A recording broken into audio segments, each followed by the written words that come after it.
আমার মা বোনের ইজ্জত দিয়ে খেলবেন না। আমার মা বোনের ইজ্জত দিয়ে খেললে আপনাদেরকে আমি দেখে নেব। এই ধরনের ইফতিজারকে আপনারা কোনো ধরনের পায়ে ধরা দিবেন না, যাতে তারা বেড়ে উঠতে পারে। এই একটা ইফতিজার আগামীকালের দর্শক। আজকের ইফতিজার আপনি যদি তাদেরকে পায়ে ধরা দেন, তারা আগামীকালের দর্শক হয়ে উঠবে। তার বিচার কি, তার দায়কে আপনি নেবেন না।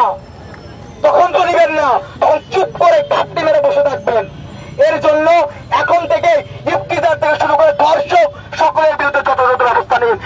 Action to action, action to action, দর্শকদের বিরুদ্ধে, ইফতিজারের বিরুদ্ধে, দর্শকদের বিরুদ্ধে, ইফতিজারের বিরুদ্ধে।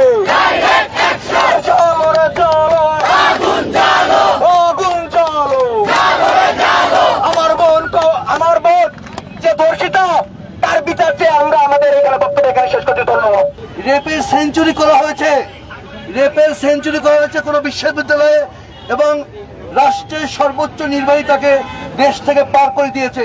তোমরা যারা জুনিয়র তোমরা হয়তো জানো না, কিন্তু এই দেশে এই ঘটনা ঘটেছে। এমন হয়েছে যে ভোট দেয় নাই, সেই জন্য উলঙ্গ করে ভিডিও করে এটা সারা দেশে ছড়িয়ে দেওয়া হয়েছে। এই যে প্রতিহিংসা, এই যে ঘটনাগুলো, এর সুরাহা হতে হবে।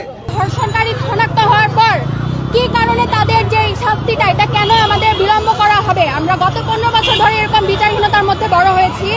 এখনো যদি একইভাবে এই বিচারহীনতা দেখা হয়, তাহলে ছাত্র সমাজ এটা কখনোই মেনে নিবে না এবং এই দেশের বুকে যতবার প্রয়োজন ততবার সংস্কারের জন্য জুলাই নামবে। ধর্ষণের শাস্তি শুধুমাত্রই মৃত্যুও যদি বলা হয়, মৃত্যুদণ্ড ধর্ষকের জন্য অনেক কম হয়ে যায়। দৃষ্টান্তমূলক কোনো শাস্তি যদি প্রকাশ্যে দেওয়া হয়, তাহলে আমার মনে হয় যে ভবিষ্যতে এই ধরনের ঘটনা ঘটানোর আগে ধর্ষকরা, এই মানসিক জানোয়াররা একটু হলেও ভয় পাবে। শেষ পর্যন্ত দোষ মেয়েদের। মেয়ের কি দোষ? একটা ধর্ষণ ঘটনা যখন একটা ইফতিজিং হয়, সবসময় একটা মেয়ের কি দোষ? সেটা সেই মেয়ের ওড়না ঠিক ছিল নাকি, কাপড় ঠিক ছিল নাকি? তাহলে আমার প্রশ্ন, যারা বোরখা পরে তারা কেন ধর্ষিত হচ্ছে? যারা ছোট ছোট বাচ্চা, এই যে 8 বছরের একটা মেয়ে ধর্ষিত হলো, তাকে কেন ধর্ষণ করা হলো?